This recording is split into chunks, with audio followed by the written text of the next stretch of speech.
Cumua suresi Medinede nazil bo'lgan. Jami 11 oyat. Nihoyatda shafqatlik va mehribon Allohning ismi bilan boshlayman.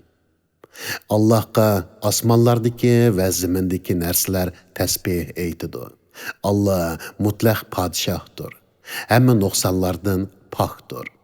G'olibdir, hikmat bilan ish qilg'uchidir. Allah ummiylarga, ya'ni yozishni va o'qishni uqmaydigan arablarga ularning ichidan bir payg'ambarni, ya'ni Muhammad alayhissalomni avatdi.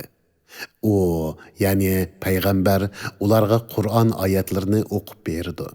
Ularni gunohlardan pok qiladi. Ularga kitobni, ya'ni Qur'onni va hikmatni, ya'ni payg'ambarning sunnatini o'rgatdi. Gerçi ular ilgiri uçuq gumrahlıqda bolsimo, hamda payg'ambarni texi ularning zamonida bo'lmagan, keyin keladigan ikkinchi bir qavmga, ya'ni qiyomatgacha keladigan musulmonlarga avatdi. Ya'ni payg'ambar alayhissalomning payg'ambardagi zamondoshlariga emas, balki qiyomatgacha keladigan kishilarga umumiydir. Allah g'olibdir, hikmat bilan ish qilg'uchidir. Mana bu Allah'ның fazlidir ki, onu xalığan adamga berdi. Allah ulug' fazl egisidir. Tevratni ko'tarishga, ya'ni amal qilishga taklif qilingan. Ondan onu ko'tarmaganlar, ya'ni Tevrat berilgan va uningga amal qilishga taklif qilingan bo'lsa-mu, uningga amal qilmagan va hidoyatdan foydalanmagan yahudilar xuddi kitob yuklangan eshakka o'xshaydi. Yani paydalıq çoğ kitaplarını üstüge artıp algan, çarçaştın başka ulardan hiç qandaq paydalını almaydıgan eşekке o'xshaydi. Allah'ның ayetlerini inkar qılgan qavmning misali nemi degan yaman. Allah zalim qavmni hidayet qilmaydi. Ey Muhammed, aytqin ki, ey Yahudilar, agar sizlar boshqalarni emas, faqat o'zinglarningla Allohning do'stlari deb da'vo qildigan bo'lsanglar, oxiratning rohatiga tezroq yetish uchun o'limni orzu qilib beqinglar. Agar bu da'voyinglarda rostchil bo'lsanglar. Ular qilgan gunohlari tufaylidan o'limni hargiz orzu qilmaydi.